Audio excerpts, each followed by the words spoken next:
We're very happy to have you here. We welcome our guides, our staff, and the person who has an interest in George Washington House. Today we have an interesting lecture.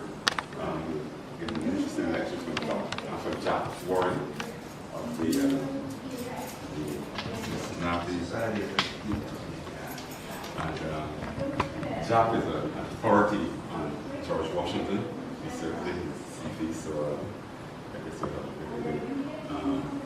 Jack, we are very happy to have you, and we always like to come and listen to your lectures. We hope that maybe we need here today you to be in a position to boost George Washington House and more. Jack, you have to take. Thank you. Thank you all for coming. Anything that happens in Barbados competes with blue water and beautiful beaches and sunshine and the occasional rum drink, and that's a very difficult thing. That's a very difficult thing for cultural and natural attractions to compete with, and I know that from coming here for many years. And it's a great shame because the cultural and natural resources of Barbados are wonderful, and if we can pry people occasionally off the beach to enjoy them, whether it's Washington House or Harrison's Cave or Welshman Gully or any of these wonderful places, which I've had the opportunity to see over 15, 16 years, they're a really good reason to keep coming back. There are blue water and white sands in the Bahamas, but not so much cultural and historical natural interest.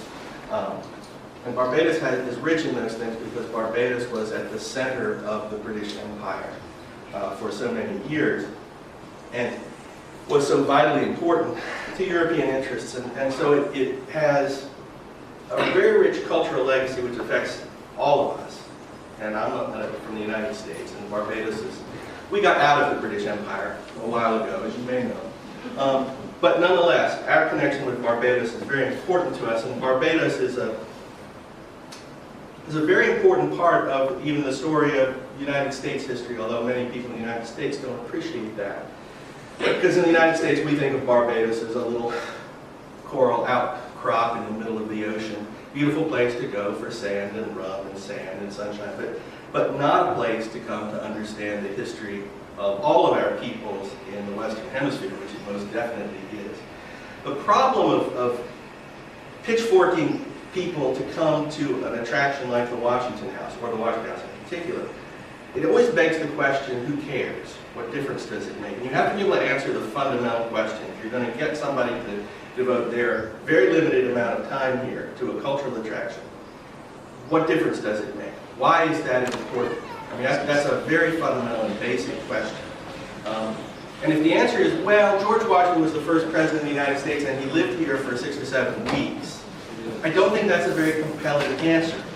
If I don't care a lot about the American Revolution, which I happen to care a lot about, but if I'm just the ordinary tourist from the United States, or heaven forbid, from Britain, who might not, be so warmly disposed toward George Washington to begin with, or Canada, which might be shrugging the indifferent. We invaded Canada a couple of times, but never could get them to do our join in with us.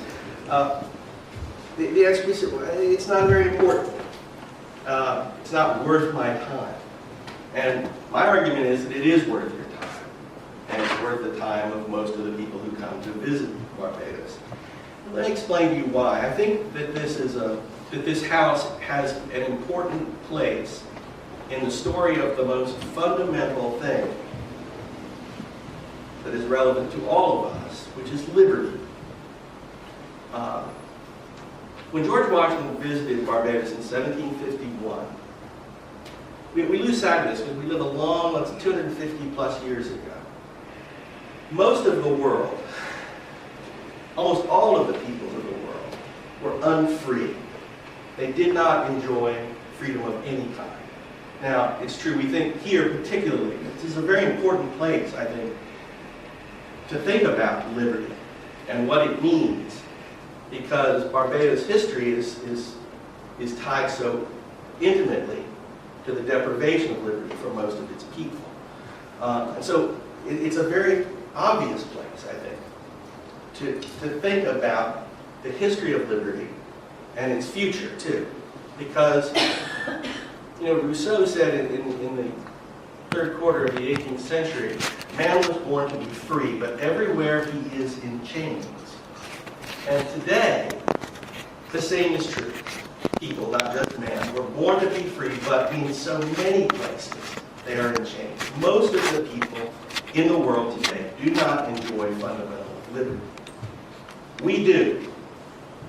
The people of Barbados do. The people of Canada do, of Britain and of the United States. We live in regimes that value liberty, personal individual rights, the natural rights of people. But keep in mind, we are the fortunate in the world. Most of the people of the world are still enchained in one way or another. They are enchained by despotic regimes or by deep and almost apparently insoluble poverty. And it's the responsibility of the free world to help lift the rest of those people out of the misery that either has been forged for them by others, or that their circumstances, their natural circumstances of their countries forged for them. Liberty is the most important thing that we can think about between bouts of jumping in the sea and enjoying the blue water and the white sand. We are the privileged.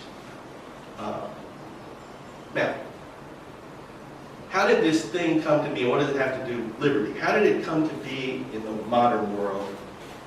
And it's a thing of modernity. It doesn't exist in the ancient or medieval world. Freedom as we understand it. How did it come to be? And where does this single house have to do with any of it? Well, at the end of the 17th century, two men had very simple ideas. They're so simple that you'll nod your head and say, there sounds nothing profound about that. You'll say nothing is profound about it because you believe it. Everybody in the room believes it. You believe that the natural world operates according to rational, scientific constants, right? That things are not haphazard. They don't happen necessarily by fate. They don't happen, they're predictable. Just as if I take my cell phone in my pocket and drop it, there's a force of gravity which will pull it to the ground at a constant rate, right? We all accept that. That's the basic insight of Isaac Newton, The Mathematical Principles of Natural Philosophy, which is the most important book published in the last 500 years of human life. Within a few years, the second most important, maybe the first most important idea, the idea that casts modernity, that creates the way you think about the world, was articulated by John Locke. And that is the idea articulated in Locke's thing, his essay concerning human understanding, that everything that you learn, everything that you have ever learned, that all of us have ever learned throughout all of human history, is the result of the experience of our senses. In other words, you've read it, you've heard it, you've tasted it, you've touched it, and that's how you know everything that you know. Now that almost seems banal, doesn't it? You might ask, what other way could you ever learn anything but hearing, seeing, tasting, touching? But before that, many educated people, and the majority of people, believe that you were born with certain character traits. That some people were born better than others. That they were more courageous, more noble. From the instant of birth, because they were born of lines of brave, or courageous, or noble people. That some people were born better than others. Not just because of, this can be extended to justify racial slavery. It can be extended to justify all kinds of class standards. Some people are just better than others. And Locke said that's not true. He said nobody is better than anybody else. Everybody is born the same. Yes, some people may have, he doesn't use the phrases, the terms that we would use, the genetic makeup, that will make them faster or stronger because their parents or grandparents were fast and strong. But no one is born with a better character than anyone else. And the content of your character is the most important thing about you. And that idea has resonated throughout history all the way to the present. It's the idea that Dr. King was articulating in his famous speech when he says, I hope that my children, see, he's attaching this to the idea of progress. He recognizes it can't happen all at once. I hope that my children will live in a world in which people are judged by the content of their character and not by the color of their skin. We haven't realized the world that Locke foretold for us yet.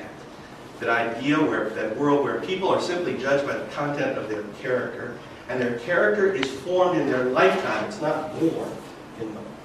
Well, nowhere in the world, when Locke articulated that, was any form of government based on that idea.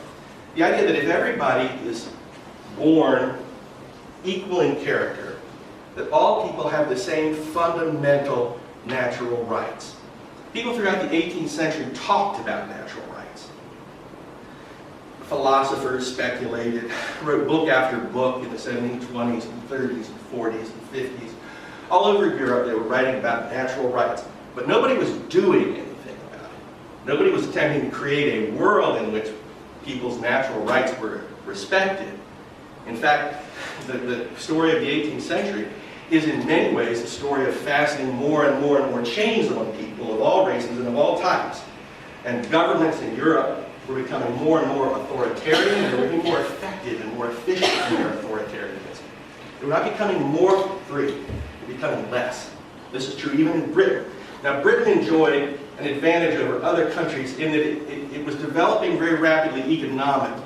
And as a consequence, it was developing a broad, what we would call a middling class, although class is a bad term, a middling sort. People who could buy goods and services, had some disposable income. And they thought of themselves, that broad middling class in Britain, which didn't quite exist in France or in Spain or in most other countries. There were very small middling sorts in those other places. The British thought of themselves, that middle group, as the freest people in the world. And to some extent they were, because they had the liberty that comes from being able to make choices about what to do with their disposable income.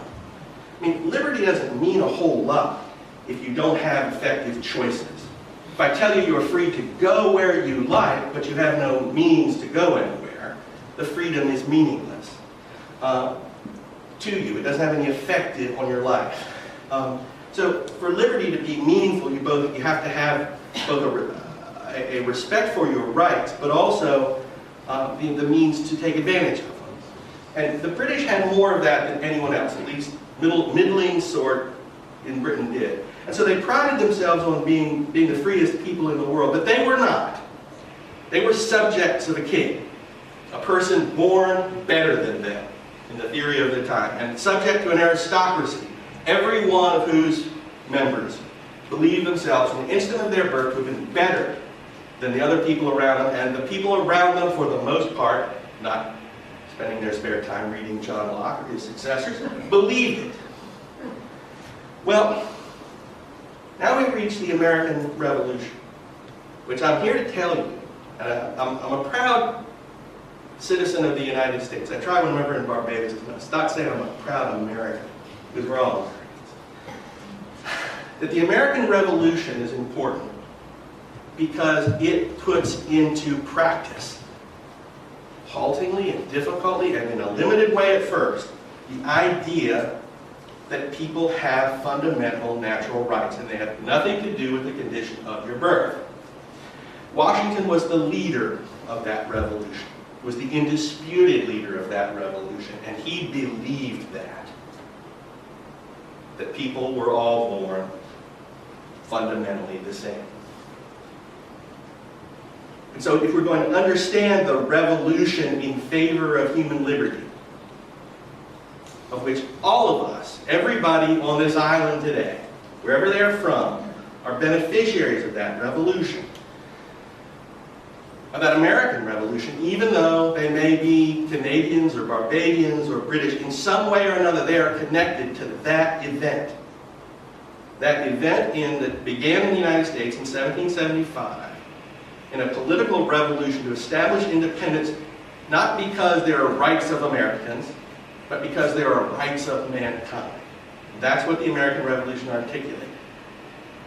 Now when I say articulated, I'm using that word very carefully, because the American Revolution did not instantly free everyone. It did not respect the natural rights of everyone.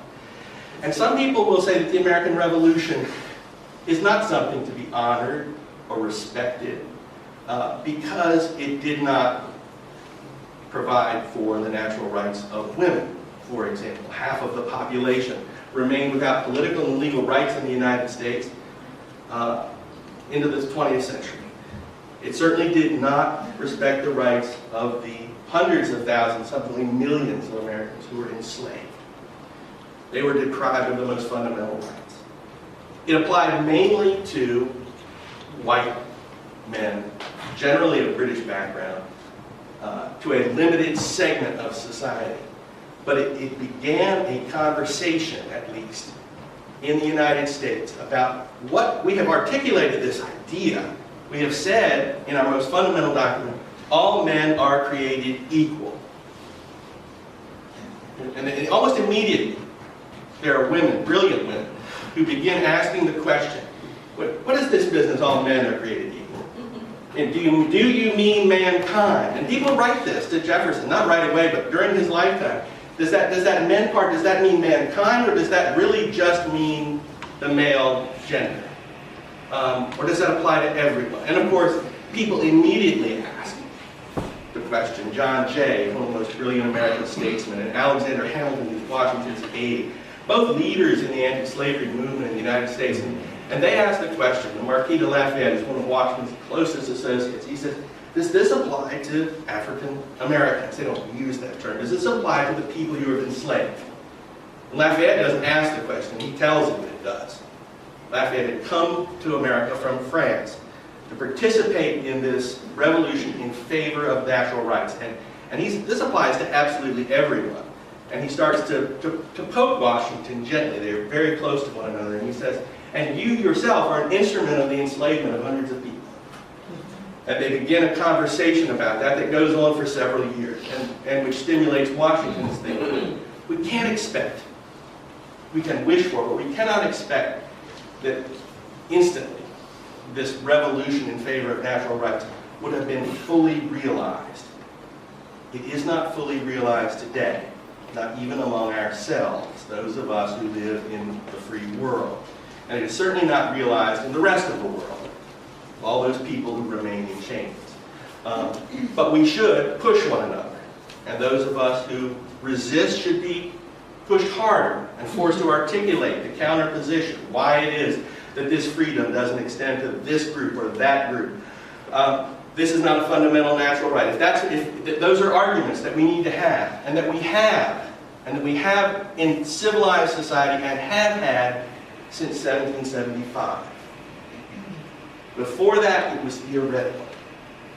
Yes, philosophers, British continental philosophers, argued with one another. But since April of 1775, ordinary people, the people who that revolution sought to empower, have engaged in this conversation in increasing numbers everywhere around the world. What are our natural rights and why are we being deprived of them? I think that's why, for me, let me make the connection, why this is such an important place. George Washington was the leader of the American Revolutionary War, and without him, that revolution would have failed. He was a person of extraordinary calm disposition, of diplomatic manner, who, in a revolution that could have gone, as many revolutions do, in extreme directions, kept it on a moderate course. Realized the establishment of the American Union, which was a very difficult thing to do. I mean, people from Georgia and South Carolina had never, in the colonial period, had to deal with people from Massachusetts and Connecticut and Rhode Island. And even today, in the distance of 200 years, people from the Deep South and people from New England don't necessarily see eye to eye about many things. Think of how extremely different that would have been in 1783, the end of the American Revolution. And to keep those people together, to bind them together into a union, to create a country which would be viable, which would be strong, which would be able to defend itself in a world of predatory powers, Britain and France and Spain, which would have very happily conquered the American colonies, or hemmed them in geographically and deprived them of any future strength. was an extraordinary accomplishment all by itself. The creation of the American Union, which we can now take for granted, those of us who live in the United States and around the world, that there was going to be a continental republic in the United States. But this was a completely fantastic idea in the middle of the 1780s. There had been virtually no republic since the ancient world, and those that had been created had crumbled quickly, even if they were located in very small places with very homogeneous populations, people who thought the same. The idea that a continental republic representing diverse interests, that was a wild idea. But Washington had the kind of character to hold that continental union together, to forge it. That he was an enormously important person. He was a person of extraordinary character. He had the wisdom to see things that are, in hindsight, things seem so obvious. But at the end of the American Revolution, the United States was deeply in debt. We owed about, this is laughable, the United States owed about $85 million. The United States has gone more than $85 million in debt since I said debt a few seconds ago. I mean, but $85 million was more than the United States government could expect to take in. 1789, when the current government of the United States began, we passed a series of tax laws, revenue laws on imported goods. And if all of the money collected from those taxes had been devoted to paying our national debt, and not a penny spent on any public purpose whatsoever, including paying for the officials of government, paying them any salaries. If the money had not been devoted for anything else, it probably would have been about 1835. It would have been more than 40 years before the debt of the United States could have been discharged. I mean, so the United States was deeply in debt. And most people were saying, well, let's simply repudiate our debt. A big chunk of it was owed to Americans themselves in the form of various kinds of promissory notes, bonds, other kinds of debt instruments. And the argument was, you can hear it. You can hear this argument being made in every country in the world that gets itself into debt problems today. It's like, well, we borrowed the money from ourselves and we all benefited. So let's just, repudiate the debt. Or, if we're in hard times, let's pay off, $1 out of 10 owed. And that'll be sufficient. Or let's, it's owed to rapacious, Dutch bankers and to the French government. I know the French are in revolution now, and they have a different government, so that government that we owed money to doesn't exist anymore, so why should we pay it? You can hear new iterations of those kinds of arguments being made to the present day. And Washington wouldn't have anything to do with it. He said, honest people pay their just debts. And so he, together with Alexander Hamilton, who was the financial genius of the moment, devised a system whereby the United States was able to pay its debts. Complicated subject, into which we have not the time to go unless you really are prepared to forego all of your sand and sun. But Washington was my point merely being that Washington was a determined man of extraordinary character and wisdom at a political moment that needed one very badly. And so he's worth asking about. How did he become a person of such wisdom? How did he become who he became? And this episode in Washington's life, Washington's visit to Barbados, I think is tremendously significant in his evolution as a leader. To begin with, he had been born into fairly ordinary gentry circumstances. Don't ever let anybody tell you George Washington was born a poor boy. He was born a wealthy boy. His family was in the top 5% of the wealth in Virginia. But he was at the bottom of that top 5%. He wasn't one family, weren't among the super wealthy. They weren't Cartersburgs, Lees, Randolphs. Those were the the Fairfaxes.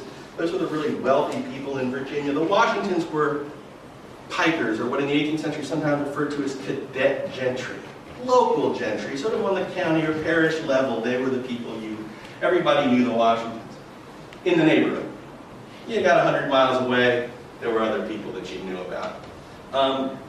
The Washingtons, and George's father, Augustine Washington, was wealthy enough to send his two eldest sons to boarding school in England, but not George. Augustine died when George was 11 years old, and the family didn't have enough money left to send George to boarding school in England, so he had to remain at home. He received a kind of a rudimentary education for a young plantation, member of the plantation gentry, not particularly sophisticated. And for much of his life, Washington was one of those creative people who could figure out more than one way to spell a single word. He spoke no foreign languages. He had a little schoolboy Latin, but it didn't take. Never studied any modern language. But he did because he didn't get to go off to England to boarding school and read Latin and Greek and learn the gentlemanly arts. He learned practical things. He learned how to run a plantation. He learned how to give orders and to have those orders obeyed. Something his two older brothers, when they came home, seemed to be incapable of doing. How to manage money. And he was both tight with money and very good at it. When he came to Barbados, he kept a little journal of his expenses. One of my favorite Washington documents. It's about that big and just a few folded pages that he stitched together with a thread. And in it he keeps his accounts. And they're the accounts of a teenage boy. So he's keeping track of money down to just a few pence. And he's always, loaned my brother Lawrence 15 pence to buy an orange. And he's always loaning money to Lawrence when in Barbados and at home when they're together. There's never, by the way, any record of Lawrence paying him back in the little book. It's always lent by brother. I always have this picture of Lawrence as one of those sort of distracted, well-to-do, well-educated. It's Latin and Greek, but somehow he reaches into his pocket when they're standing in front of the stall in the marketplace and reaches down and he wants to buy an orange. He said, "George, I don't happen to have any money. You have pay the man." And George was the practical one who was able to pay him. But he had lived a small life up to the time he was 19 years old. He had never been more than 200 miles from the place where he'd been born before he came to Barbados.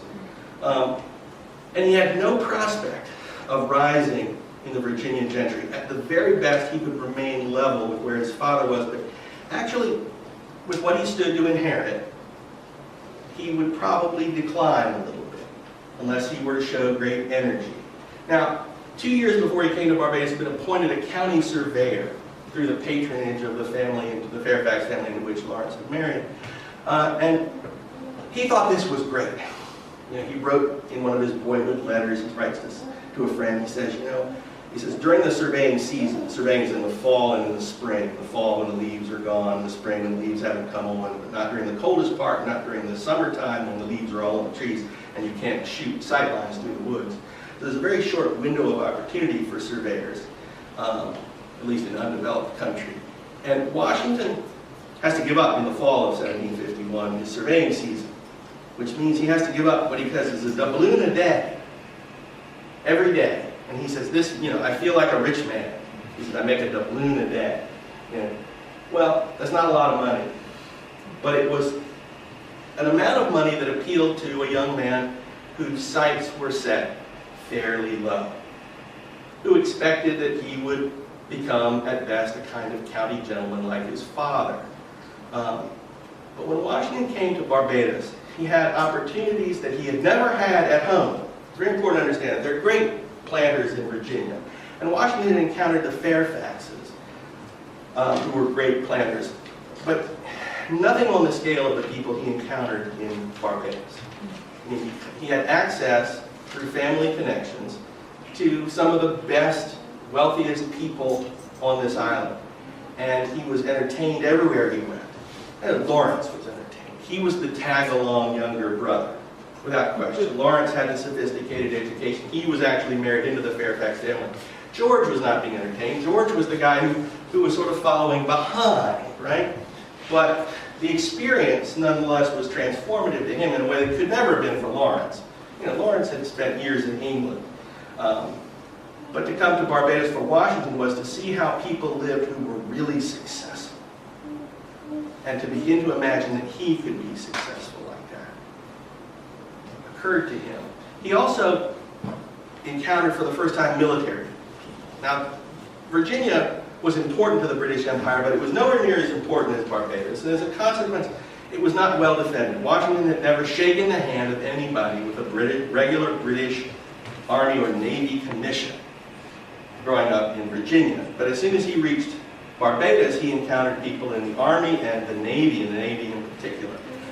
And Washington began to develop an appreciation here, as he would have just at sea, on a journey that few Americans make, of how important the sea and the Navy was to the British Empire. A lesson which would make it possible for him to win the War of the American Revolution. When Washington left here, his sights were raised. He saw a different kind of possibility for his life. He saw the possibility that if he worked at it, he could become a great planter. And he could become a leader in Virginia. And he saw a different path to it than anyone else in his generation. He saw it through military preferment. He had met military people and he thought, if I go back to Virginia, I can become a military leader. There's a vacuum there. There's no, there's a colonial militia leadership, but it's not particularly energetic. His brother Lawrence, who'd been sick for years, was one of the adjutants of the Virginia militia. And Washington conceived for himself a military future, which is something very few colonial Americans did. And he got home and he began to study military science assiduously. And by the way, that's the only way anybody learned military science in the 18th century, by reading. There were no military academies. Gentlemen who were interested in the military read military books and he began to order them immediately. He quit surveying. He resigned his position as a county surveyor within weeks of returning to Virginia after he left Barbados, and never went back to professional surveying again. Oh, he was a proud planter who could run lines for himself or his neighbors. But never again did he take money for surveying. That was beneath him now. He saw a different future for himself. And it's just the right time in life for this kind of thing to happen. For many of us, if you've had the opportunity to travel many times, travel becomes a thing you do in leisure. It doesn't transform you, but when you're 19 and you've never been more than 200 miles from the place of your birth, that kind of travel really makes an impact on you. And it did on Washington. It taught him things, as I suggested a moment ago, that were vital to the prosecution of the war that Washington would lead. The War of the American Revolution, we teach it in American schools, and we teach it all wrong. Because we're, like many nations, we've been teaching about the war that created our nation to create a kind of national mythology, national heroes. And we have national heroes, Washington first among them, but in fact, Henry Knox, who was the head of Washington's artillery, and Francis Marion, who fought the British in the swamps and the Carolinas. And people, they're dramatic, they're real. These are not made-up characters, although we do embroider the truth a little bit from time to time, as everybody does when talking about their national heroes. But we didn't really, in the 19th century, when we were writing about the American Revolution, even into the 20th century, we didn't appreciate it as an international event, as a war that's actually spanned the globe from the West Indies all the way to the Bay of Bengal. It was a vast war. By the way, not primarily a war between Britain and America, but primarily a war between Britain and France, fought at sea, and for control of, actually sort of surprise, Jamaica and Barbados were the prizes of that war. The French were seeking to redress the balance of power that had been upset in Britain's favor as far as they were concerned in the 7 Years' War, or what we in America call the French and Indian War. But moreover, they wanted to redress the balance of an empire and to take from Britain its two greatest prizes. I mean, they take Grenada from them, they took other islands, but their aim from beginning to end, especially after they made a deal with the Americans not to try to take Canada back, which they did. The Americans were very worried about that when we allied with the French during the course of the American Revolution, that they would want to take Canada back, and that would become their focus, and they wouldn't help us win on our independence on the mainland. But the French agreed. We didn't fully trust them, but they agreed not to try to reconquer Canada. And from that moment, their focus was on the West Indies and on its two greatest prizes, Jamaica and Barbados. And Washington knew that. Washington understood that. From the time he took command of the Continental Army, he knew that the game in which he was engaged was to hold the American army together, not to win against Britain on the ground, because it was very unlikely that this colonial militia army was going to achieve that. His goal was to hold on long enough that the French would believe that the Americans were serious and they weren't going to fold real quickly. And we weren't going to make a separate peace with Britain if they entered the war and then leave the French hanging. The French decided in 1778 that the circumstances of entering the war were right, and they joined the American Revolution and transformed that war into an international war. Washington knew that. He understood that dynamic because he had seen a little bit of the British Empire. And he had seen its crown jewel. He knew what it was that the British would seek to defend more than anything else. He knew that they would defend Barbados. He knew they would seek to defend Jamaica. And that they would have kept Jamaica and Barbados over Virginia or North Carolina or Massachusetts without question. Now, it's hard sometimes for moderns to imagine that, especially when we think of these places are sunny holiday destinations. But remember back to 17, none of us remember, to the negotiations at the end of the 7 Years' War, when the British and the French are sitting down to decide, what are we going to do? You've taken this, I've taken that. British had won pretty handily across the board. The French had snatched a few things here and there. And as the British are talking among themselves, Pitt was the lead negotiator. One of the negotiators says to Pitt, we've conquered this useless Canada from them, which is, 1 million acres of snow as far as people in the 18th century were concerned. And he said, we've conquered this useless thing, but they might want it back. Why don't we propose to give it back to them if they'll give us Martinique? And Pitt looked over at the guy and said, I'm not even going to propose that. That's the stupidest thing. They would never give us Martinique for Canada. Now, can you imagine such a proposition today? You would give 100 Martiniques for Canada. And not that Martinique isn't a lovely place at all, but Martinique was so valuable to the French that the idea that they would sacrifice it simply to get Canada back? Are you nuts? So, we don't think of the world in the way that they thought of it.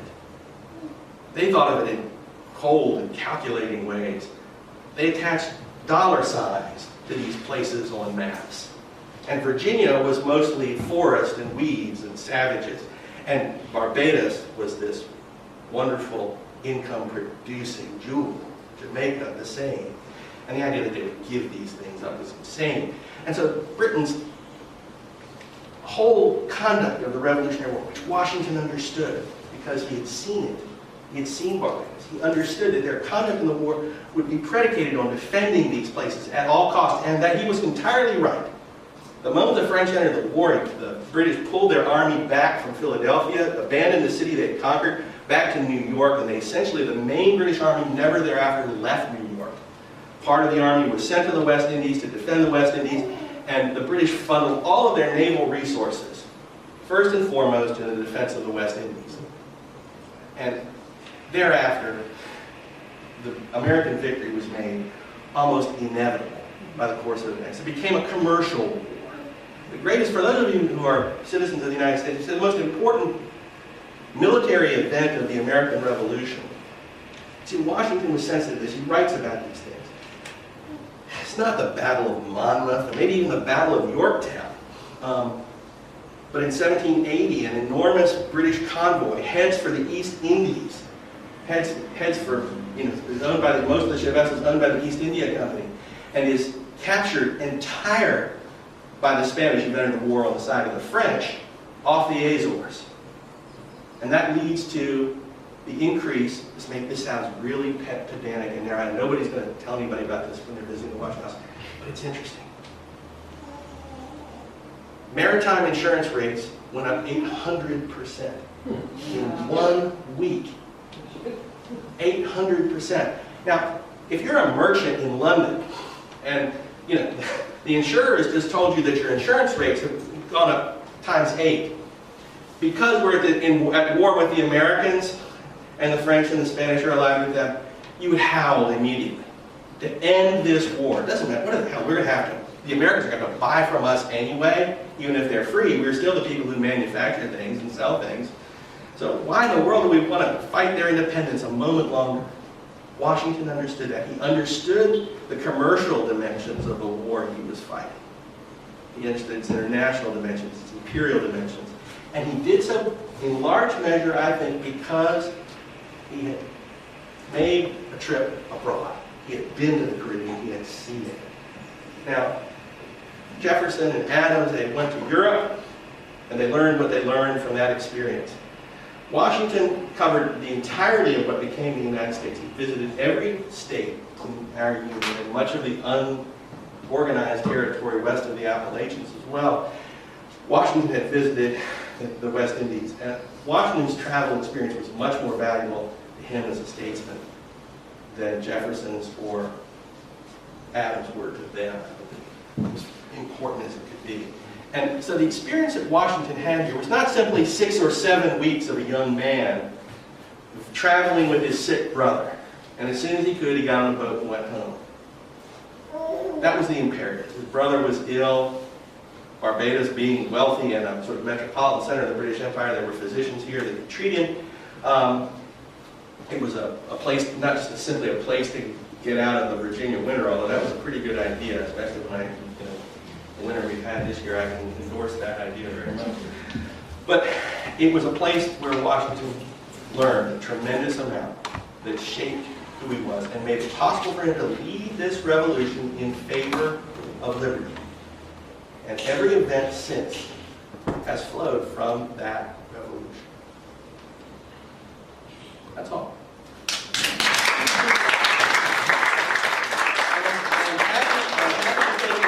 I'm not sure I will be able to answer them, but I will do my best. They can be pertinent or impertinent. They can be about cherry trees or wooden teeth or anything you like.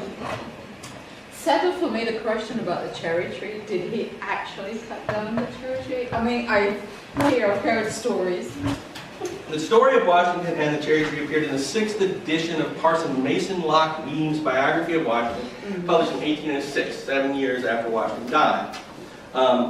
Weems was a minister, an itinerant Anglican. He was what we would call today a supply minister. He moved from parish to parish when they didn't have a priest.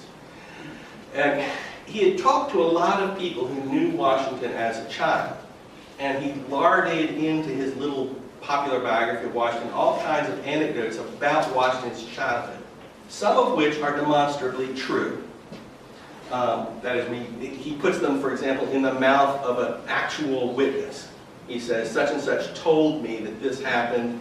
He and Washington were in school together and this incident occurred. And the person that he was into whose mouth, if you will, he put the anecdote was living at the time the book was published, in the region it was published.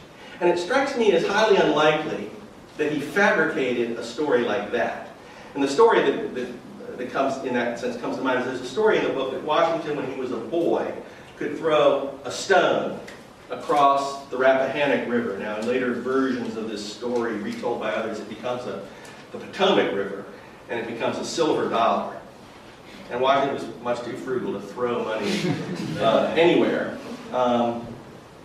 But Weems put that story in the mouth of a man who knew Washington as a boy, Judge Willis, who had gone to school with Washington.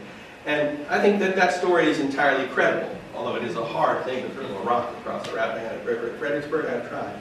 And it's never burned out than it was in the 18th century. The story of the cherry tree is a little different. It's not put in the mouth of anyone, except for an old lady of the neighborhood, which you have to be a little skeptical about. And there's nothing fantastic about the story. Boy chops, and in the story he doesn't chop it down, by the way, he simply knocks some bark off of it. It becomes chopped down because later illustrators have to make an interesting picture. And so they make the tree all the way chopped down, rather than just hacked down. And so he chops down the cherry tree only because pictures from the 1840s forward say so. It's not an incredible story, but it has no other independent documentation. So we don't know that it's true. But we do not know it's false. And you'll hear serious scholars tell you that's not true. And anybody who actually understands the canons of evidence can merely say there is no proof that that took place. It was a story told by a contemporary, but contemporary who did not claim to witness the act. And so there's no primary source for it. But is it true? It could be. It's certainly not, it has entered the American folklore, but it is potentially true. Yes, ma'am. Thank you for your lecture. I thought this was very, very informative, richly filled with tidbits about Washington that I didn't know. And you're right, American education doesn't, or U.S. education and history courses don't properly teach Washington and the Revolution because your framing of the English and the British need to win based on the economics of the Caribbean versus the economics of the colonies, and that the importance of reinforcing the assets in the Caribbean really helped weigh the deck in favor of Washington's win.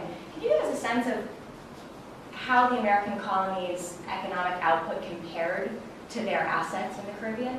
Tiny.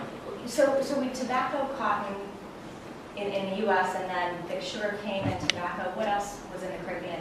Is there a... Tobacco is the principal staple of Virginia, North Carolina, and Maryland, and is a cash crop of some value. The British, there's very little commercial value in New England at all. And in some circles, even the name New England is regarded, it's kind of a pejorative.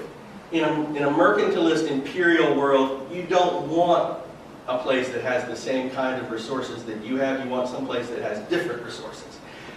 And what did New England have? Well, it had fisheries, and it had lumber, which England badly needed. But New England was not particularly valuable from a commercial standpoint to the British. The British Navy valued New England. The British Navy got most of its, by the middle of the 18th century, was getting most of its valuable timber out of the forests of New Hampshire and out of the Balkans, out of the Baltic, rather. The famous heart of oak was not coming from Britain anymore. The British had managed to devastate all of their forests by the middle of the 18th century. And the oak mostly came from the Baltic provinces, and the timber for the masts came from New Hampshire, which may sound odd, but great timber for great masts has to come from a place reasonably close to the coast so you can get to it, and a place which is not affected by high winds. And most coastal regions have winds that twist and turn the trees up. But New Hampshire is not buffeted by winds, and its timber grows tall and straight. And so that area was important to the Navy, and the Navy was loath to lose it. And that was one of the dynamics at work in Britain during the war, is the Navy wanted to hang on to those forests. Didn't care about the people, didn't care about the market. They wanted those forests. Tobacco was the cash crop of the middle part of America, of Virginia and Maryland and North Carolina, and was immensely valuable. Indigo was available from South Carolina, and rice. The rice was eaten here in the West Indies. There was a good bit of wheat being grown in Virginia and Maryland and Pennsylvania. That wheat was mostly not shipped to Britain, but rather shipped to the West Indies to feed the population here. Cotton was almost non-existent in America at the time of the American Revolution. We think of that as the great staple of the American South. And it's actually the tragic staple of the American South. And hey, here's probably a little worth talking about for a moment. In 1790, that is the first time in which we have really reliable statistics, there were about 18,000 bales. A bale of cotton is 500 pounds, more or less. 18,000 bales of cotton produced in the United States. That's trivial.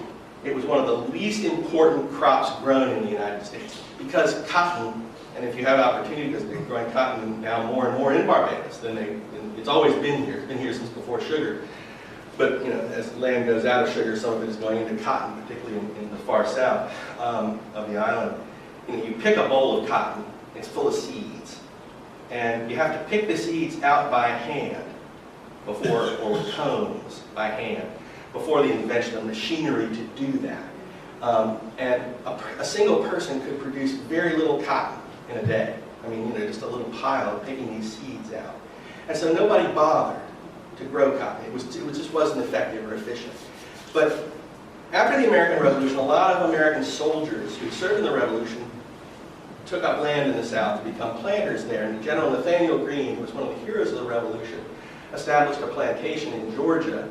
He died right away, but his widow continued to maintain the plantation and kept inviting a string of Yankees, invented Yankees it would be, to visit.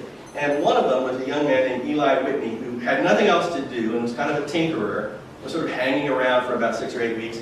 And he invented a device, 2 little drums that could pull out the seeds from cotton, and the seeds would drop away and the cotton would come off in a handful. And the little rudimentary cotton gin that he built a little model, and then he built one with the rollers about this big.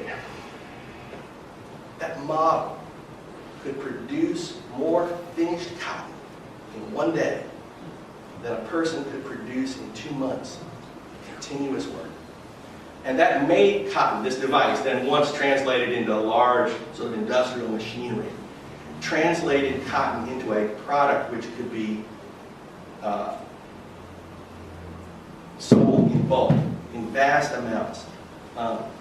And why is this significant? Well, the framers of the American Constitution, I've spent most of my life studying the 1780s. The framers of the American Constitution debated in the Constitutional Convention in Philadelphia in the summer of 1787 the future of slavery in the United States. And there were a lot of them who were deeply opposed to slavery. Anti-slavery sentiment hadn't, except for Quakers and a few others, hadn't really gotten much traction in America in 1750. But by 1787, there were plenty of Americans who felt that slavery was a moral evil and antithetical to the basic principles of natural rights that the revolution. They made a very strong argument. We cannot go forward with this institution in place. We're going to create this new country. We have to do it without violating this fundamental principle. Well, the 3 southernmost colonies in particular, the ones of value, Georgia barely exists at this point, but South Carolina, North Carolina, and Virginia, their economy is deeply woven with slavery. The majority of the people in South Carolina were enslaved. And they simply couldn't afford to, the planters there simply weren't going to go along with the idea of immediate abolition. Now, most of the northern states, as in Pennsylvania and North, had already made a decision to abolish slavery either immediately, as in Massachusetts, or by some kind of gradual process. In Pennsylvania, for example, those people who were enslaved, who were middle-aged, would remain slaves for the rest of their life. But anyone born in Pennsylvania would be born free. There are various processes of apprenticeship and so on. Some of them similar to things that were established in law in Barbados later. But a gradual process that would eliminate slavery from Pennsylvania. And the same thing were true in New Jersey and in New York and elsewhere. But in those places, slavery was not so vitally important. It was to the economy. It would have devastated, the instant abolition would have devastated the economies of Maryland, Virginia, North and South Carolina, and it would have plunged the United States into a depression from which it may never have recovered. And Washington understood this, others understood that it was not economically feasible, and so some form of gradual abolition needed to be put in place. Now, they believed they knew how to do this. They were convinced that they knew how to do this. They believed that if they abolished slave trade, that no more slaves were brought in, 2 things would happen. One of them we know in hindsight is ridiculous. That slaves, but this is the generation of the sort of first, it's a sort of pre-Darwinian generation in which the effects of environment on people were beginning to be thought about and talked about in what we would regard as childish ways. But they felt that Africans, not being native to North America, would not survive here. That they wouldn't, if they were not replaced continuously by newly imported enslaved people from the tropics, from Africa itself, or from the West Indies, if that were cut off, the population in America would gradually decline. And we know that to be ridiculous. They didn't have the population statistics that we have. Understand that until we have a couple of federal censuses under our belt. We don't actually know how to count Americans yet, whether they're slave or free. The second conception, which was not far wrong, was that slavery was ill-suited to any crops that anyone could, at that point, imagine being cultivated in the American interior. Slavery was used for rice cultivation, but rice is a coastal crop. That was what it was primarily used for in the Carolinas. It was used in Virginia and Maryland to grow tobacco, but tobacco prices had been in decline for a long time, and there was a glut of tobacco in the world market. And nobody who was planning on going anywhere in the American West, except for a particular part of Kentucky, the central bluegrass part of Kentucky, which was just at that moment being settled, and tobacco was being tried there. Nobody contemplated tobacco pushing west. So there was no crop that anybody imagined going into the interior of the South with that slave labor would be used for. And so the idea was that slavery will die if we cut off the African slave trade, the West Indian slave trade incoming from the West Indies. There will be no more slaves brought in. There will be no reason for slavery to expand because there will be no crop that we need slave labor for. And Washington certainly believed this. Washington himself had made the transition from tobacco, which is an ideal slave labor crop, to wheat, which in the rhythms of growing wheat is not conducive to labor, bound labor. It's much better to grow wheat, as was proved all across the northern United States, using hired labor because it's seasonality. You don't have anything to do with the people while the wheat is growing. There's not enough, it's not a continuous labor-intensive crop like tobacco is. And so there was a real logic to the notion that by abolishing the slave trade, they could ensure the gradual destruction of slavery. They were wrong. They were as profoundly wrong about that as they could possibly be. And Jefferson, as Jefferson often does, he articulates it beautifully. After he retired from the presidency in 1809, he went back to Monticello and started playing around with his scientific experiments. He deliberately has distanced himself from public life. And his correspondence, he stops writing for good reason. He was responsible for getting us involved in the War of 1812 ultimately. And, he should have been ashamed of it and not paid attention. I don't have much of a brief for Jefferson. But in 1819, citizens of what becomes Missouri, the western side of the Mississippi River, applied to the Congress of the United States for statehood as a slave state. And Jefferson said, this woke me like a fire bell in the night. It's a wonderful image. It's like a fire bell in the night. He said that we thought that slavery would not live if we were to extinguish the slave trade. But in the last 20 years, cotton has taken over the southern United States. It has reached beyond the Mississippi River. And now we are caught in the horns of a dilemma. This is like we are riding on the back of a tiger. We have him by the ears and we dare not let go. Jefferson had no answer for this. Jefferson had turned his back by then on his early abolitionism and was sliding into a kind of race-based justification for slavery, as many of his younger contemporaries in the South were beginning to develop the same kinds of race-based justifications for slavery, repudiating the ideal of the American Revolution, the idea of universal natural rights. And it would take the most tremendous war in our nation's history to destroy that idea, ultimately, to vindicate the idea of natural rights. The West Indies, your question was actually about the relative importance of these staples. Sugar was immensely more valuable than tobacco, which is the most valuable staple grown in America, by at least a full order of magnitude, 10 times more valuable. And more importantly, because you had so many absentee landlords, you had so many Jamaican and Barbadian and other planters who were resident most of the year in England. Some of them either are members of Parliament or have members of Parliament in their pockets. They have an enormous amount of influence in the British government that no American ever possessed. Because Americans weren't absent. The great tobacco lords of Virginia, none of them were absentees. They lived in Virginia, and as a consequence, they didn't have seats in Parliament, didn't have as much political influence. And so the combination of the immense value of the crop, the tax revenue it generated, and the political influence that the people who controlled that crop had, made the West Indies just astronomically more important economically and politically to the British than tobacco. I promise the next answer will not be 10 minutes long. Yes? Okay. Good morning. Can you chart for me George Washington's evolution in thought about slavery and how to the end of his life he sort of saw it differently? I read that he wanted to abolish slavery on his plantation itself, but he thought it was a bit too economically taxing. So I want to try for you to explain to me why he thought it was very difficult for him to, on his plantation, end slavery, and coming out to the end of his life, that he would have freed his own slaves. He was then a person who did not like slavery, or was he just thought it was not economically feasible to have slavery? You use the term evolution, and that's important to understand, because it doesn't stand in one place for very long.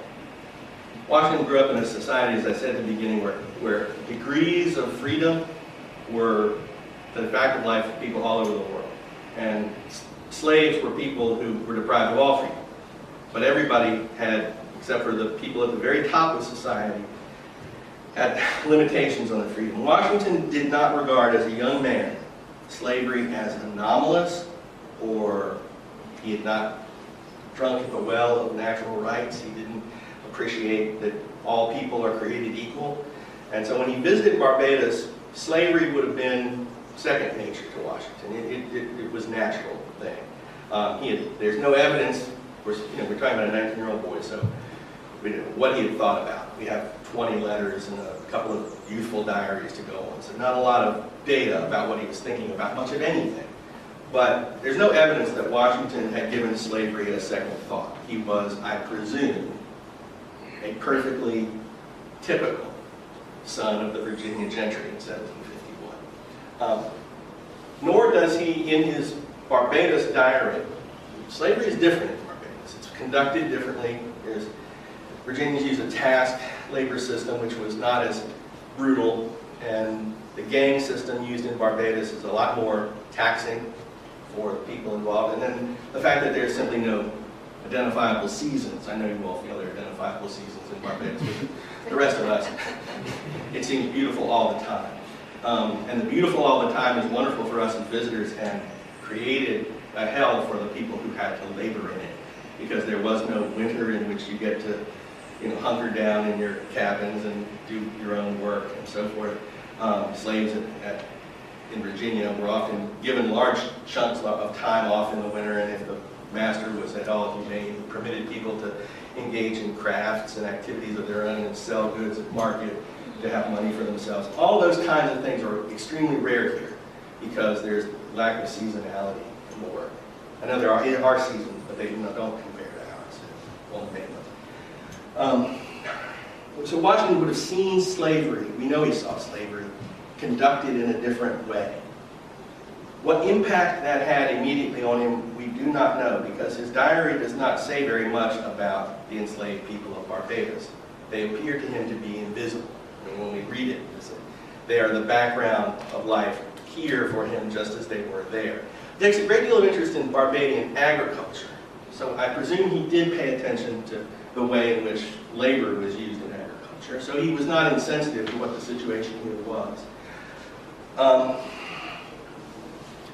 In the 17th thereafter, Washington acquires Mount Vernon, which is a large plantation, puts more and more of it into cultivation, acquires for himself more and more slaves. And then in 1759, he married one of the wealthiest widows in Virginia, and from that marriage, he acquired control of, but not ownership of, the slaves of her first husband, who were entailed to the son of their marriage, who was a boy at the time. So Washington, even if he had been inclined in 1759, which he most definitely was not, to have freed those slaves, to have manumitted those slaves, would not have been permitted to under Virginia law. They weren't his. They were his to hold for this boy who was then a child. Washington permitted, he could have stopped it, but very few managers ever did, the intermarriage between his slaves and the slaves of the Custis household. So in Virginia laws and Barbados, I presume, the status of the slave, the legal title of the slave, passes with the mother. Carl, is that right? here as well as Yeah. in Virginia. And so, but it became fairly difficult after, like talking about 1759, all the way into the 1790s, and talking about grandchildren in many cases by the 1790s, to unwind the genealogies of the Washington slaves. And by the way, people who can trace their ancestry to Washington slaves do have this benefit that Washington tried to keep record of this one and that was the mother of this one. So through generations, because he has to untangle it at some point if he ever intends to do anything to differentiate his slaves from those of the Custis children, he has to be able to differentiate who belongs to whom legally. Washington made a decision 10 years later, in 1769, after having spent about 12 years as a tobacco planter. The tobacco was a lousy crop, that it, of course, wasn't making much money those days, and that it was too labor intensive, and he preferred to go into wheat. And he went wholesale into the cultivation of wheat, which requires a smaller but more trained workforce. Now, Washington wound up shifting much of the Custis slave population, didn't break up families, but he sent most of them to the Custis plantations down on the York River, which is south of Mount Vernon, about 100 miles. And he had a smaller but more skilled workforce at Mount Vernon to grow wheat. And that resulted in some interesting changes in both Washington and in the way he managed slaves. He came to rely, because wheat cultivation it requires a lot more skill, frankly, than the cultivation of tobacco. He came to rely on a group of men, enslaved men, but nonetheless people with whom he had a direct relationship in the management of his farm. He had a series of white farm managers, but one white farm manager couldn't manage. He had 5 farms going on wheat at one time. And on 2 of them in the 1760s, he had black overseers. He had African-American overseers. Enslaved men, they weren't free men. But they managed those farms entirely for him. And there were people who had considerable skill and whom he came to have respect for. And you can see this. Washington was very meticulous in the record keeping. And so he records conversations he's had with these men about growing conditions and insect pests, what needs to be done, and what they think needs to be done. And you see in this the beginning of sort of a back and forth, a mutual respect, which is very different than sort of the white master on the horseback with white overseers, the classic image of the tobacco plantation. And this helps to change Washington's attitudes about race. Now understand, when Washington was a boy in the 1730s or 40s, most Virginia slaves were first generation enslaved people. They would either come up from the West Indies, in which case they might be second generation enslaved. Their parents had been enslaved here, or they were directly from Africa. And so they were aliens. That great justification for enslavement. I mean, they were people who practiced different religious customs and they had different food ways and different ways of their language. English, if they had acquired any, was broken. By the eve of the American Revolution, the slaves that Washington interacts with at Mount Vernon are second generation or third generation Americans. They're nearly as American in some generation as he is. Many of them are Christianized. Their habits and food ways are Creole by now. Everybody is eating the same versions of the same thing. Washington's back there. They're all eating the same meats. They're eating the slaves are preparing food in their way for him. So their cultures are beginning to merge. And gosh, this is happening all over Virginia as well. It's not unique to Washington. And then during the war, Washington comes in contact with idealists. European idealists who, frankly, they come from places where African slavery is barely practiced at all. They're slaves in Paris, make no mistake. Slaves in every capital of Europe in the 1770s. But slavery is not a significant part of the economy of France. And Lafayette has seen it, but loathes it, and talks with Washington continuously. Lafayette is a very important influence on Washington. He's a young man, arrives in America in his late teens. He made a major general of the American Army at the age of 17. The youngest person ever, and presumably the youngest person who ever will be made a general of the American Army. And that would mean he would be a general of the American, because he's the age that Lafayette was. So I know. But he was brilliant, and he was intensely idealistic. And he kept after Washington. Washington admired him greatly. So it was a mutual. And Leavitt was a great influence on Washington, as were other Frenchmen who came to America those who were idealistic about the American Revolution saw, in a way the Americans did not, the inconsistency of slavery with the principles they articulated. So Washington decides after the Revolution, and he's a little bit busy between 1775 and 1783, fighting this war. He only visits Mount Vernon once for one night during the course of the American Revolution, on his way to the siege of Yorktown. He stops there for one night.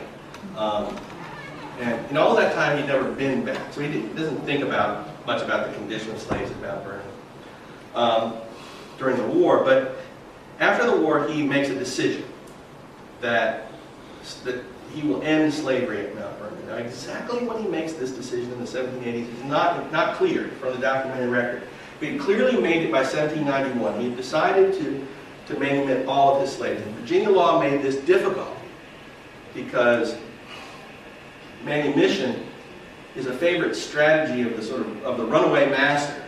You know, so if you go into business as a young man and you buy yourself a dozen slaves, the typical number, if you have the wherewithal to invest in all, strong 17-year-old men, and you make your fortune with them, or using their labor, well, by the time they're in their 40s and worn out, you have made your money from them, or reached their 50s, broken down from years of labor. If you haven't sort of kept the slave population moving, they may turn out to be more expense than you want to maintain. And Virginians had found in the late 17th century, without strict manumission laws, unscrupulous masters were setting free, manumitting slaves after they had used up all the productive parts of their lives, people who were broken down from years of work, crippled or ill, that they were then blessed with their freedom. And so Virginia law specifically forbade that, and it made it very difficult to manumit slaves. They had to have trades or skills of some kind. They had to be barrel makers or blacksmiths or coopers or something. And Washington began, about 1787 or 88, a cycle of passing everybody out of the fields and passing them through one of the craft activities at Mount Vernon. So people learned to make barrels, and they learned to make shoes, and they learned to be blacksmiths. And so by the time of Washington's death in 1799, all of the male slaves that he owned had acquired, or had an opportunity to acquire, some had undoubtedly resisted, an opportunity to acquire a craft skill that they could use when they were free. Now, Washington didn't promise anybody freedom, and he actually hid his plan. He hid it not only from himself, from the slaves, but from his white contemporaries. And he did so in a clever way that Virginia law permitted. Most places, you wanted your will to be valid, you had to have it witnessed by others, and they would presumably have the opportunity to read it so they could witness what it was they were signing. In Virginia law, your will was valid if you personally signed with your signature each and every page of the will, and that others could identify that as your signature. And that was a rarely used device, and was really only in place in Virginia law so that you could change your will if you didn't have witnesses available. But that's not what Washington chose to do when he made his will in the 1790s, was to write in his signature on the bottom of every page so he could hide from people what the will contained. He had good reason for doing that. There were some controversial things in the will, but chief among them was this decision to free the slaves. He could only free his slaves. He could not free the Custis slaves. And that was one of the reasons he wanted to keep that hidden, because it would create great dissension among the people at Mount Vernon if you were to reveal that some were free and others had to remain enslaved. And it was in a sense, it was a cruel thing to do even then, because he couldn't free the Custis slaves. And when the terms of the will were published and announced, it became a source of great discord on the plantation. He just wasn't alive to see it. In fact, the will says that they'd be set free after the harvest is completed in the year after his death. Washington died in December of 1799. A year after his death would be 1800. The will had been published. Every slave on Mount Vernon knew its terms. And Mrs. Washington was left as the mistress of the plantation. And she decided that she would free everybody immediately. That she wasn't going to make people wait to secure their freedom.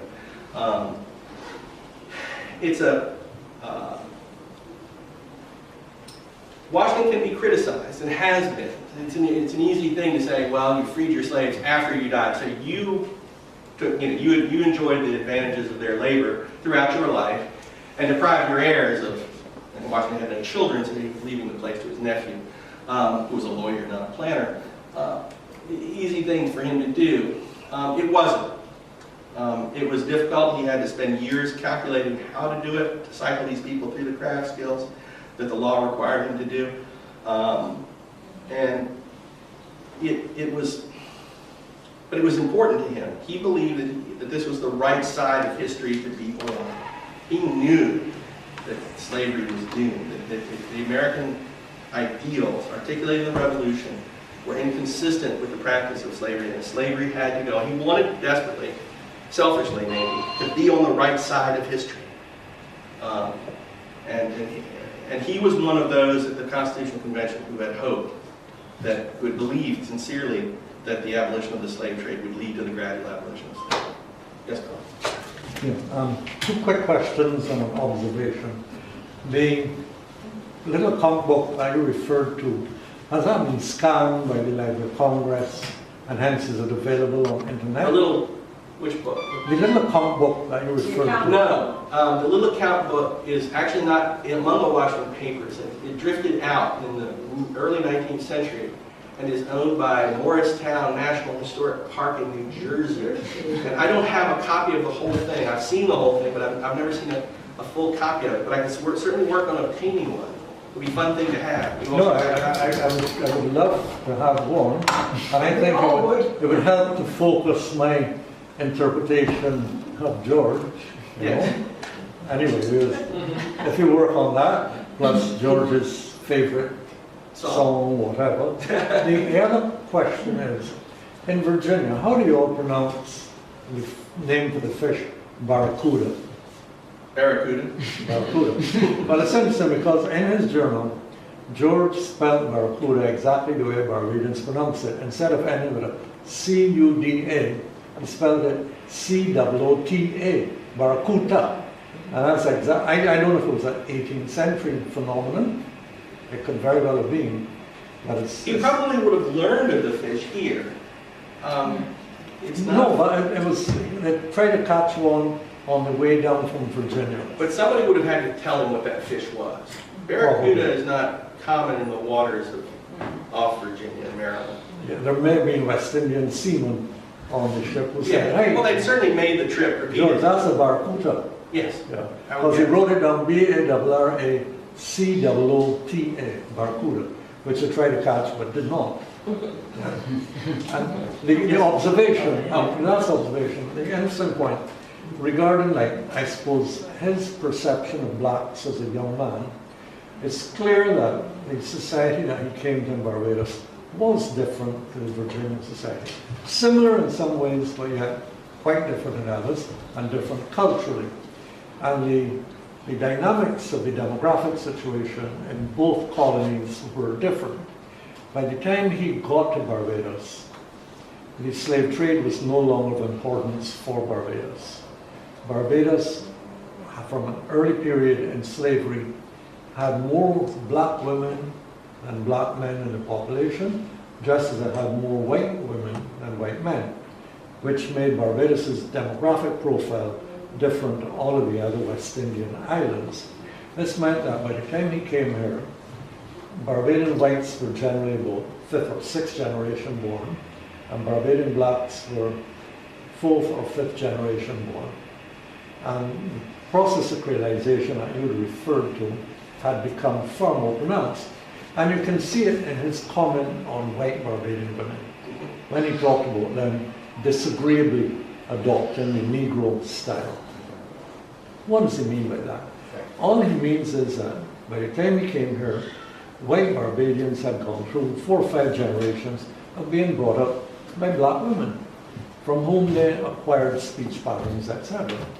By the middle of the 18th century, Barbadians were already starting to sound much as we sound like today. So that, it's interesting how that evolved and how, as a young man, he picked up these differences. In fact, that's a really good interpretation of that particularly and very important passage in Washington's Barbados Diary, because it's one of the few references to, even as a sidelong reference to slavery. And what you hit on is exactly right. Proportion and the demographics are different in Virginia. You still have, much closer to Africa, most of the slaves. And by the middle of the 18th century, we still haven't reached a demographic equilibrium. There's still more men than women. Because Virginia planters, tobacco planters, had not been as prudent in the late 17th century and early 18th century as their West Indian or Barbadian relatives in ensuring a gender balance. But Barbados, Barbados had done balance on Jamaica was horrific. Right, but here it was different and different in important ways than in Virginia in that regard. Anyone? Yes, sir. I just wondered if you looked at Washington's genealogy, was there a Quaker influence in any of his ancestors? For example, I looked at the Ball family here. I think Ball is supposed to be, the lake is supposed to be linked between the Ball family here and Washington. There were Quakers in Washington's English background, but Washington himself knew almost nothing of his own genealogy. I mean, he did not have much of a sense of family tradition, and the reason for that is that his father died when he was 11, his father's father died when George's father was 12 or 13, and he was cut off in his father's family from family history altogether. And as an older man, actually in his 50s, Washington developed an interest in his own genealogy, which was kind of a dangerous interest for the president of a new republic to have. But he engaged in a correspondence in the 1790s with an English genealogist who was interested in tracing the Washington family. And there's a series of letters, about 7 or 8 letters across 7 or 8 years from 91 to Washington's death. And they always include, Washington writes back to the man writes to Washington with a question. Can you tell me about this relative or that relative, or who your great-great-grand aunt was? And Washington writes back, always the same. He says, this is I have no time for this, and this is not a topic of great interest to me, but since you're a gentleman and ask, I will make inquiry. And he's appears to be very diffident and distant when he responds to the man. But then he fires off letters to cousins and uncles and says, tell me about such and such, or go to the graveyard and copy down the inscriptions on the tombstones, and just like a modern genealogist would do. But as a Republican president, you see, he has to get away from the idea that anybody thinks of him as a Republican monarch, and monarchs are people who have interest in genealogy. Genealogy is the handmaid of aristocracy. So he has an interest in genealogy like we would, but he wants to downplay that. But I only go into that to say, for Washington, this was a subject he had to explore. He had no connection whatsoever to his English background. He knew nothing about it. And the fact that he had Quakers, but on his mother's side in the distant past, if it had any influence on him, it would have been indirect. He would have not known what it was. And I don't see that he had any, because he was so cut off from his family past. Quick comment and a quick question. Should you ever have 3 weekends and are writing back in Ohio a topic of editorial nature, and you'd care to put to paper, that we could put to print in Barbados, your explorations of the consciousness of Washington and the slavery question, as an American dual national here in this building on more occasions than not, and the little skirmishes I have with the local Bajans and my friends in America about Washington's position on slavery, you've elucidated it so well. I wish we could get you in a column a couple of times on a Sunday, like Henry does a few bits and columns, and then Carl and stuff, that we could have some public discourse on that in print, because the prejudice of the Barbadian public 92% is like, oh God, don't talk to me about slavery, I want to see the movie on the So just because Upon My Death, Free My Slaves is up on the wall in the room on the right, so, and we can get that topic start, as you say, drip by drip, we can start to get the topic out. Those of us who live here and are trying to expound upon his personal awareness, because another quick thought, he's 19 when he's here.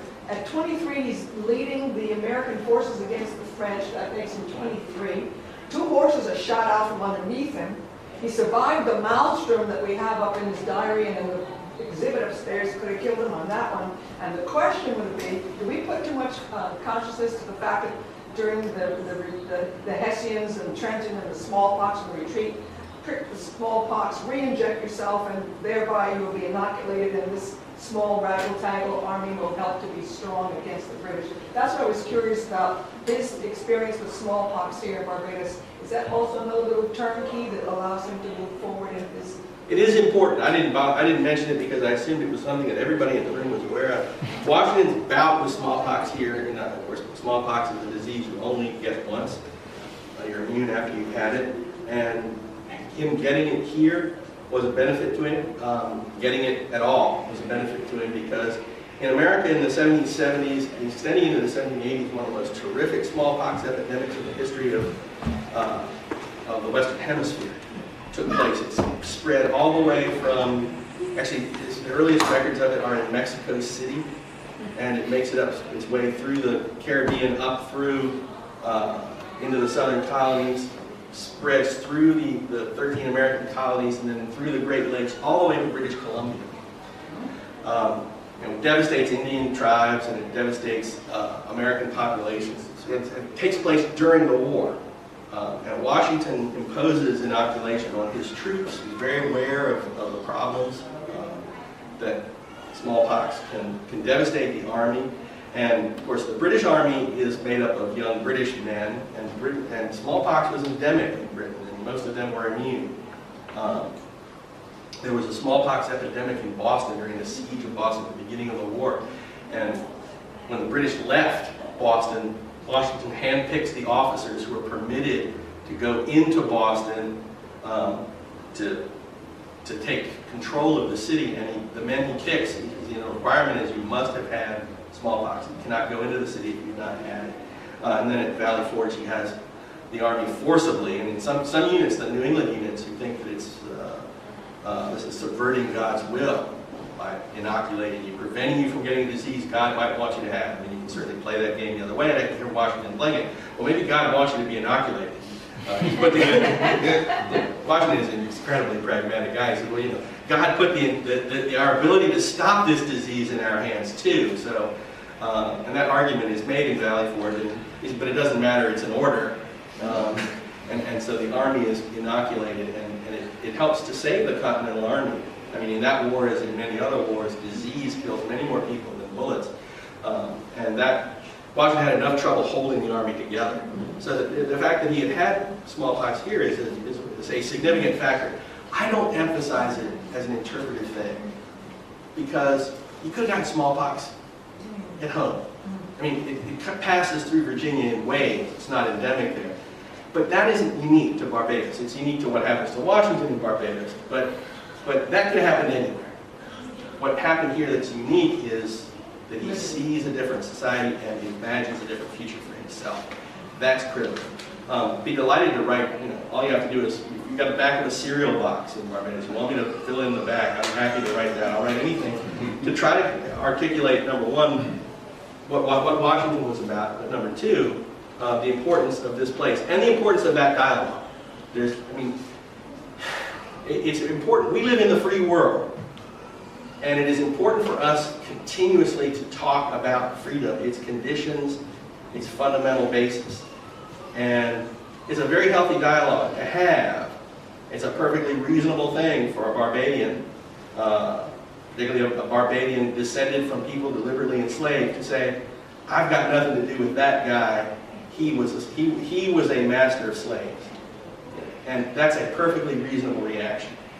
But what we need to talk about then is, how did we arrive at a world without slavery here?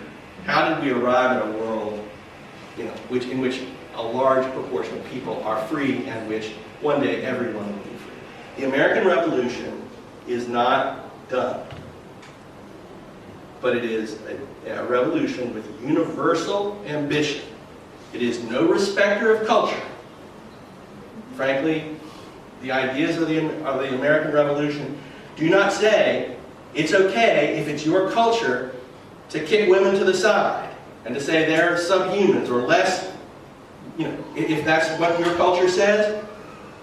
The American ideal, quite candidly, seeks to make your culture a relic of the past. We want a culture, anyone who believes in the natural rights of man and woman wants a culture in which the rights of every human being, the natural rights of every human being, are respected. And that's a revolutionary idea, and it is going to take a long time. Jefferson knew that. As one of our great spokesmen of liberty, he says in 1826, a few weeks before he dies, he's invited by the organizers of a 4th of July celebration in Washington in 1826, the 50th anniversary of American independence. And he can't go because he's sick. He's about to die. In fact, will die on the 4th of July. And he writes and he says, I can't come. He says, but I'm glad that you're having this celebration. May its yearly return be as a trumpet to the world, a reminder that mankind was meant to be free. He said, the entire world is waking up to this truth. May the annual return of this day be to the world, as it will be, I believe, some soon, all eventually, an anthem, a reminder that no man was born with a saddle on his back, and no other person born booted and spurred by the grace of God to ride others. And that ideal has not been realized. And in fact, Washington and Jefferson and others in their own personal conduct, without question, did not live up to the ideal they were articulating.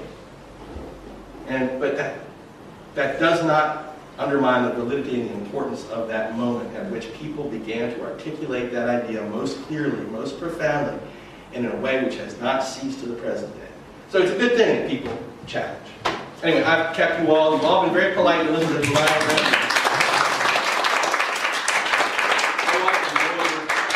enjoy your time here as we will.